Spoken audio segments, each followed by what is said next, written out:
하나님께서 우리들에게 가정이라고 하는 이 공동체를 만들어 주셨어요. 그래서 가정에는 부부와 자녀, 최소도 아니죠. 물론 또 조부모도 있을 수 있지만 어쨌든 부부와 자녀로 가정이 이루어집니다. 그런데 부부는 서로 선택해서 맺어진 관계죠.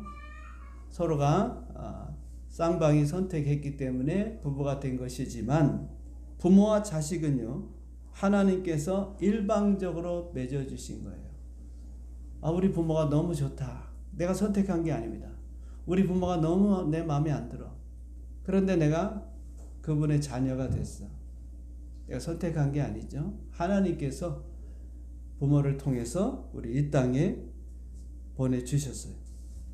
그리고 그 부모를 통해서 나는 어렸을 때부터 태어나면서부터 지극한 보호와 정성스러운 돌봄을 받고 성장하여 어른이 됩니다.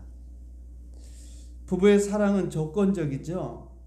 그래서 둘이 다투기도 하고 상대방이 나를 사랑하지 않는 것 같으면 또 서로 불행하게 또 갈라서기도 합니다. 그러나 부모 자식 간의 사랑은 아가페적, 즉 무조건적이죠. 조건이 없다. 자식이 좀 속을 썩여도 마음에 들지 않아도 부모는 자식을 사랑합니다. 부모는 자식을 위해서 모든 희생을 감수합니다. 자식을 위해서 생명까지도 아낌없이 줄 수 있는 게 부모의 사랑입니다. 마태복음 15장에 보면 딸에 대한 부모의 사랑과 희생을 엿볼 수 있어요.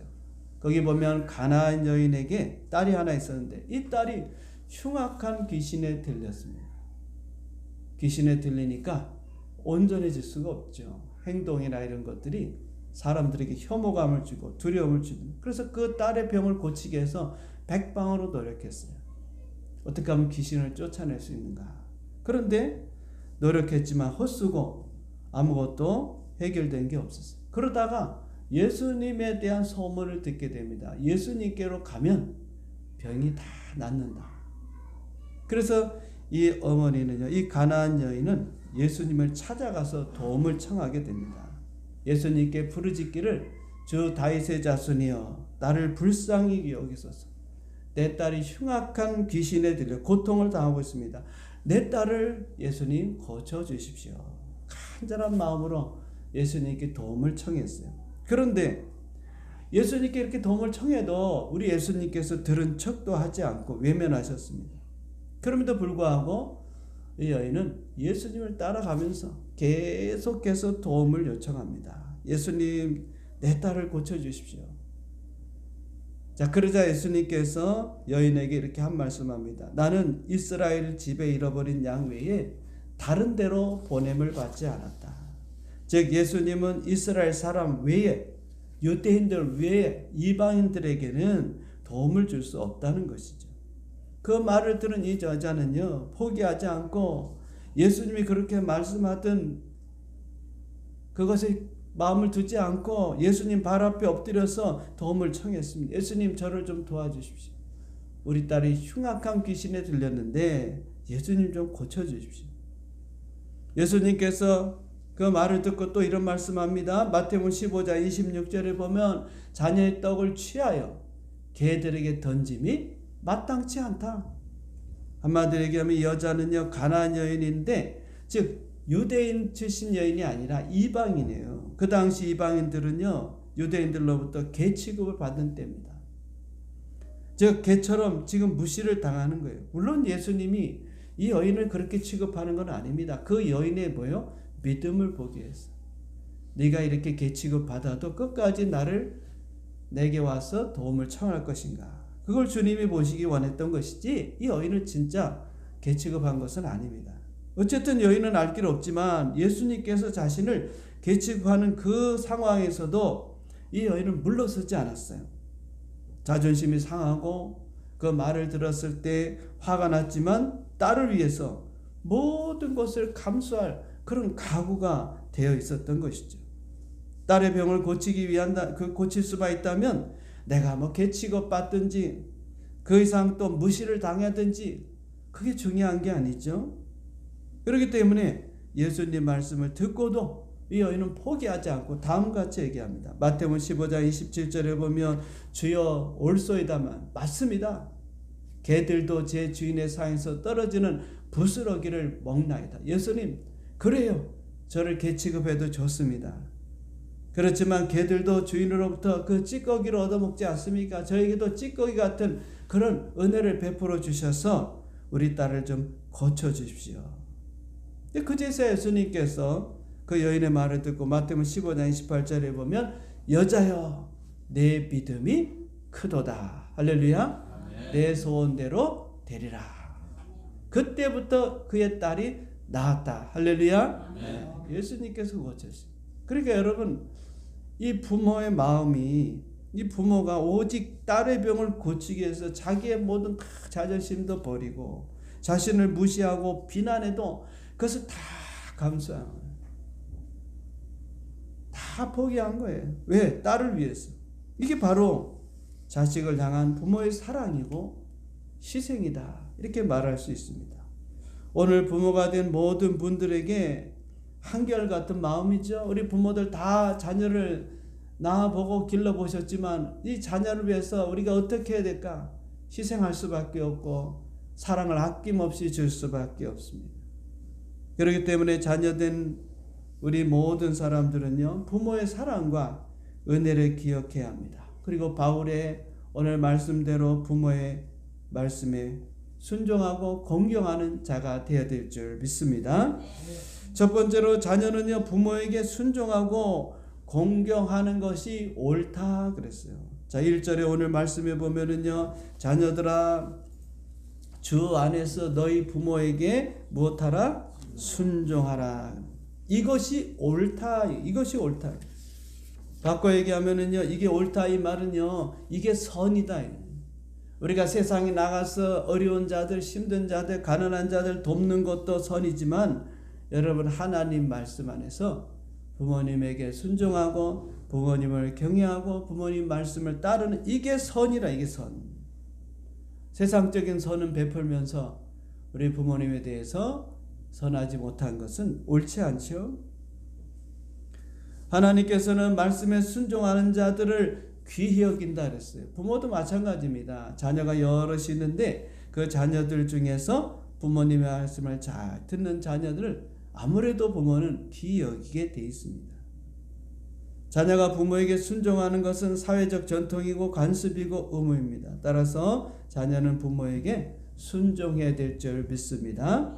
특별히 믿음의 자녀가 부모에게 순종하는 것은 이런 부모가 인격적으로 훌륭하기 때문에 또 아버지로서 어머니로서의 그런 수준이 있기 때문에 자격이 있기 때문에 우리가 순종하는 것이 아닙니다. 하나님의 말씀이기 때문에 순종하는 거예요. 2절에 보니까 내 아버지와 어머니를 공경하라. 이것은 약속 있는 첫 계명이다. 즉 하나님의 말씀이기 때문에 우리가 부모님에게 순종하고 공경해야 된다는 것입니다. 하나님께서 이스라엘 백성들에게 10가지 계명을 주셨어요. 이것을 우리가 십계명이라고 합니다. 첫 번째서부터 네 번째까지는 하나님을 우리가 어떻게 잘 섬기느냐, 그 계명이라면 다섯 번째부터 10번째까지 계명은요, 사람과의 관계에서 지켜야 될 덕목, 계명을 말씀하셨어요. 그런데 사람과의 관계에서 지켜야 될 그 첫 번째, 다섯 번째 계명이 뭐냐? 내 부모를 공경하라는 것입니다. 출애굽기 20장 12절입니다. 내 부모를 공경하라. 그리하면 내 하나님 여호와가 내게 준 땅에서 내 생명이 길러. 그러니까 다섯 번째 계명, 그것이 사람들과 관계에서 행해야 될 계명인데 그 첫 번째가 바로 부모를 공경하라는 것입니다. 하나님께서 우리에게 지키라고 주신 명령에 이 말씀을 지키고 행할 때 그때 그게 선이 되는 것이고 그게 옳은 것입니다. 그리고 이 말씀 우리가 불순종하게 되면 그게 악이요, 그게 죄가 되는 거예요. 따라서 우리 말씀대로 우리가 부모님에게 순종하고 부모님을 공경하는 그런 성도가 되어야 될 줄 믿습니다. 예수님께서도 우리에게 본을 보여주셨죠. 누가복음 2장 51절에 보면 예수께서 함께 내려가사 나사렛에서 순종하여 받듯이 부모님들을 순종. 이때가 예수님 한 12살 때쯤 돼요. 그때 부모님의 말씀에 예수님을 순종했다. 그러니까 우리가 부모님을 공경한다는 것은 가볍게 여기는 게 아니고 무겁게 여긴다. 존중하고 존경하는 거예요. 여러분 부모님을 존경해야 돼요. 예전에도 제가 그런 말씀 드렸죠. 다른 사람은 존경하는데 자기의 부모님은 존경하지 않는 그런 자녀들이 있다. 물론 자녀들 입장에서 보면 우리 아버지 우리 엄마는 존경할 그런 가치가 없는 것 같아요. 본이 되지 않으니까. 사실 부끄러운 것도 있어요. 그러나 여러분 그 지금 단편만 보지 말고 내가 태어나서부터 지금까지 성장할 때까지 도와주고 우리를 보살펴주고 우리를 먹이고 입히고 누가 했습니까? 바로 우리 부모님이 한 거거든요. 그거 하나만 가지고도 여러분 존경할 수 있어야 돼요. 물론 그 다음에 또 인간적으로도 우리 아버지 우리 어머님은 참 내가 존경할 만한 그런 좋은 분이다. 그렇게 되면 뭐 더 말할 게 없죠. 따라서 여러분 자녀들은 부모의 권위를 인정하고 높여야 합니다. 다시 말씀드리면 우리 부모를 우리가 공경하는 것은 그분의 인격이 아닙니다. 역할과 자리와 포지션이에요. 즉 부모기 때문에 그거 하나만 가지고도 우리가 그분을 존경해야 돼요. 그게 자녀의 도리입니다. 물론 부모님은 존경받지 못하실 수도 있어요. 또 비인격적이고요. 자격이 없는 그런 부모도 있습니다. 그럼에도 불구하고 오늘 하나님께서 우리에게 주신 말씀이기 때문에 믿음의 사람들에게 주시는 말씀이기 때문에 그 말씀에 따라서 부모에게 공경하고 부모님의 말씀에 순종한 그럴 때 여러분은 옳다. 하나님께서 네가 잘하고 있다. 네가 선을 행하고 있다. 라고 말씀하신 것과 같습니다. 그렇기 때문에 부모님에게 순종하고 공경하는 우리 성도님들 다 되시기를 주님의 이름으로 축원드립니다. 두 번째는 부모님을 공경하고 순종하는 것은요. 주님을 기쁘시게 하는 거예요. 주님을 우리의 삶은요. 주님을 기쁘게 하는 것입니다. 내가 기쁜 게 아닙니다. 물론 나도 기뻐야 되죠.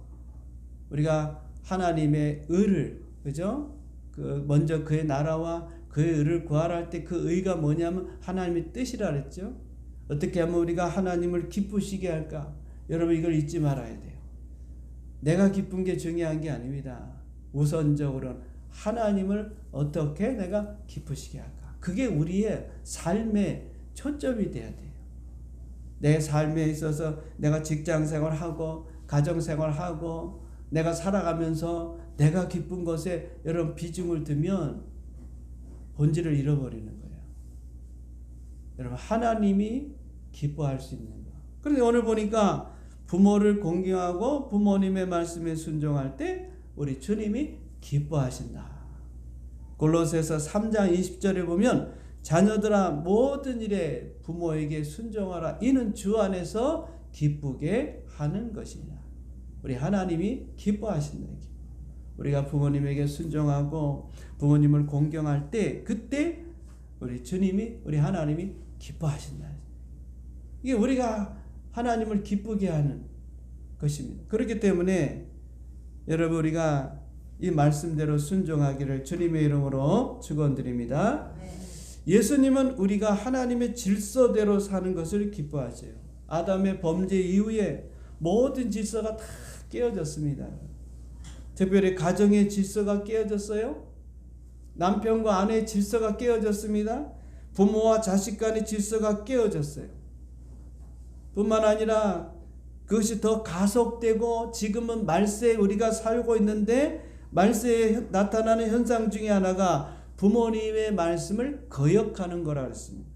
디모데후서 3장 1절에 보면 1절부터 2절에 보면 너는 이것을 알라. 말세 예수님께서 초림하시고 이제 하늘로 올라가시고 승천하신 그때부터 예수님이 다시 재림할 때까지 요 기간 요게 말세입니다. 예수님이 하늘로 올라가신 지가 한 2000년 됐죠. 그러니까 지금은 우리가 말세 지 말이라 말세 중에도 지금 우리가 끝에 와 있다. 이제 예수님이 곧 오실 겁니다.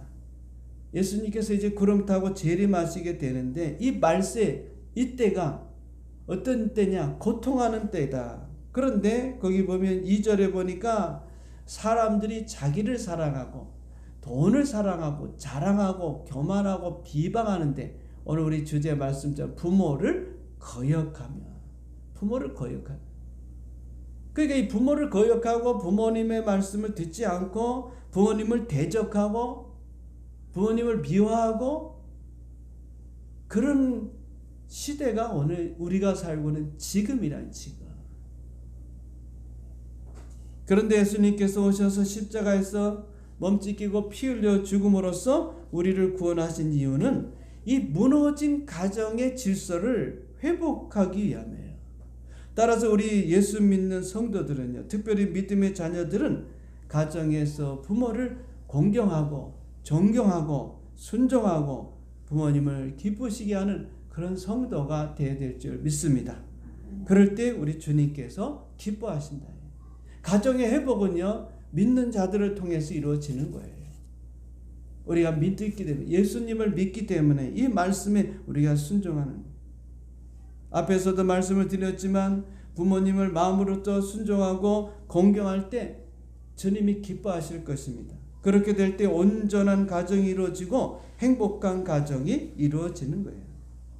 주님이 원하시는 아름다운 가정을 세우는 것이 오늘 우리 삶의 목표입니다. 부모도 노력해야 되고 자녀도 노력해야 돼요.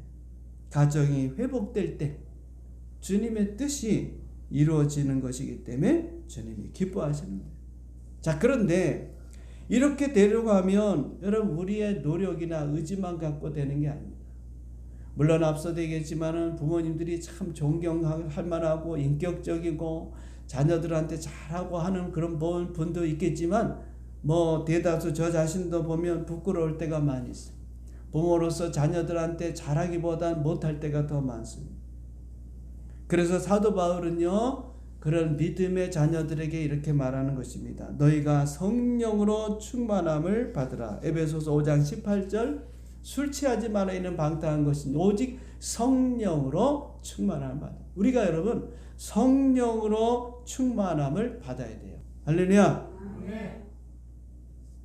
성령으로 충만함을 받아야 부모님을 공경하고 부모님의 말씀에 순종할 수 있어요. 다시 말하면 우리가 맨정신으로 안 된다 이거예요. 왜? 앞서 얘기했죠. 정말 존경할 만하고 또 좋은 부모고 어디 내놔도 우리 부모는 부족함이 없어. 그런 부모를 순종하고 그런 부모를 공경하는 걸 누구나 할 수 있습니다. 그러나 모든 부모가 다 그런 게 아니잖아요. 부끄러운 부모라 할지라도 우리 믿는 자들을 말합니다. 믿는 자들이 여러분이 은혜를 받으면 부모가 존경할 만해서 존경하는 게 아니에요. 그냥 저절로 나오는 거예요. 공경하려고 해서 공경하는 게 아닙니다. 공경할 이유가 없지만 은혜 받으면 그래요. 바꿔 얘기하면 앞서 얘기했듯이 우리가 성령 충만을 받고 은혜 받으면요, 그냥 부모님이 존경스러운 거예요.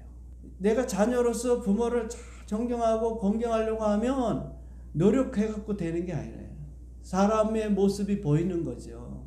앞서 얘기했지만. 그래서 여러분들이 기도하는 가운데 하나님 저에게 은혜를 주시고 저에게 성령 충만 주시고, 그래서 하나님의 은혜가 오고 성령이 내 안에 충만해지면은 그때는요, 이게 저절로 부모가 어떻게 하든 그게 중요한 게 아니라 그냥 그런 마음이 가는 거예요. 존경이 가고 공경하고 싶고 그 말씀에 순종하시고 어머니를 부모님을 가치 있게 여기게 되고 어떻게 하면 내가 잘 돌봐드릴까 이런 생각이 저절로 가는 거예요.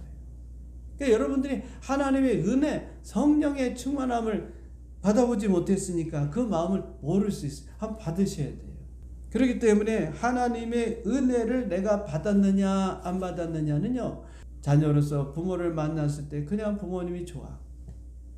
부모로서 자녀를 만났을 때 그냥 애들이 잘못하고 있어도 그거 다 이뻐 보여. 그 은혜 받은 게 그게 여러분, 그게 진짜 은혜 받은 거예요. 그래서 부모를 우리가 공경하게 될 때 그것은 내가 힘으로 내 노력으로 안 된다.